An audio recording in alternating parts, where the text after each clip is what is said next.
Dan untuk membahas potensi banjir besar dan badai dahsyat yang diprediksi melanda wilayah Jabodetabek esok hari, sudah bergabung melalui sambungan telepon ada peneliti Badan Riset dan Inovasi Nasional atau BRIN, Erma Yuli Hastin. Selamat sore Bu Erma. Selamat sore. Ya, Bu Erma, hasil kajian BRIN esok akan terjadi potensi badai besar di wilayah Jabodetabek. Seperti apa penjelasannya?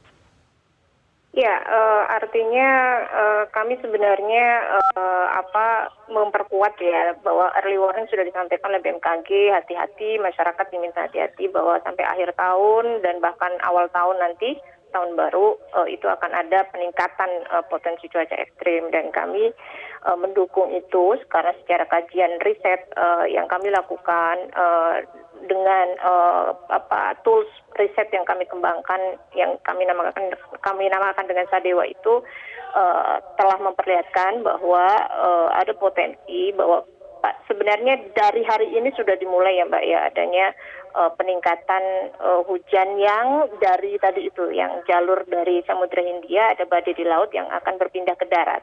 Masalahnya sekarang aktivitas itu masih di laut begitu, pusatnya masih di laut, jadi masih di Laut Jawa ada badai khusus lagi gitu ya, kemudian di Samudra Hindia juga badai yang kita namakan Squall Line, kalau yang di Laut Jawa kita namakan MCC. Nah jadi ada dua sistem badai saat ini yang melingkupi kawasan Jabodetabek ini ya, atau Jawa bagian barat ini. Nah, ini kan dua potensi badai yang kapan timing masuk ke daratnya, itu kan yang menjadi pertanyaan ya.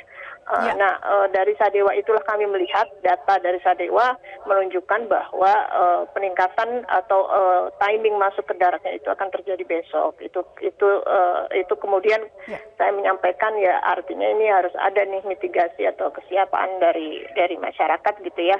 Dan sebenarnya kondisi ini kan sudah dimulai sebenarnya dari beberapa hari. Kita sudah selama berhari-hari di Selat Sunda, Lampung dan Banten itu sudah kena hujan terus hampir setiap hari gitu. Jadi besok ini ya bisa dikatakan meluasnya hujan yang setiap hari sudah dialami oleh kawasan Banten, Lampung, Selat Sunda dan sekitarnya. Gitu. Bu Erma, spesifiknya ini akan melanda wilayah Jabodetabek di wilayah mana saja, dan apakah hanya esok atau sampai awal tahun 2023 prediksinya?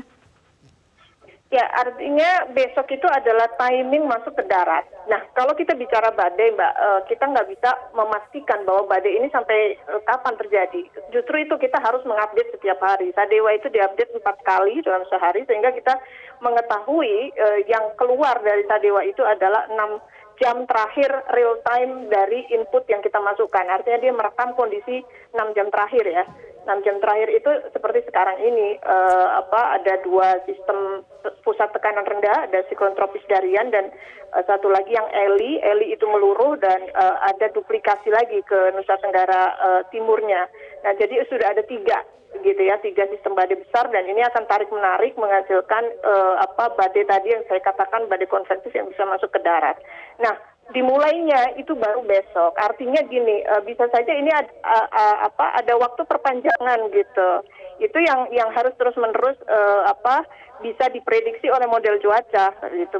Oleh karena itu kan harus terus-menerus diupdate gitu ya inputnya gitu ya setiap hari agar bisa menangkap dengan lebih akurat begitu. Jadi saya katakan timing masuk ke darat itu adalah besok, tapi kita tidak bisa pastikan apakah hanya besok gitu. Kalau badainya itu short time, singkat, harusnya 6 jam sudah luruh. Tapi kalau dia long lasting, nah itu bisa berhari-hari gitu. Bu Erma, Anda juga menyatakan terkait potensi tol hujan. Apa yang dimaksud dengan tol hujan dan apa yang perlu diwaspadai?